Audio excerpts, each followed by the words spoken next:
Good afternoon guys, welcome to my channel Bentacho Vlog. Magandang hapon po sa lahat. Mag-iingat po yung mga nasa labas. Maaaring magsuot ng face mask kung nasa parteng Batangas kayo, Cavite. Grabe po yung naranasan namin kahapon dito. Sobrang grabe ng isang ash fog.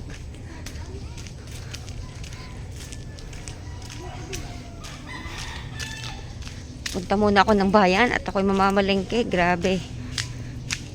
Mahirap na maglabas-labas. Pang isang linggo na yung bibilhin ko.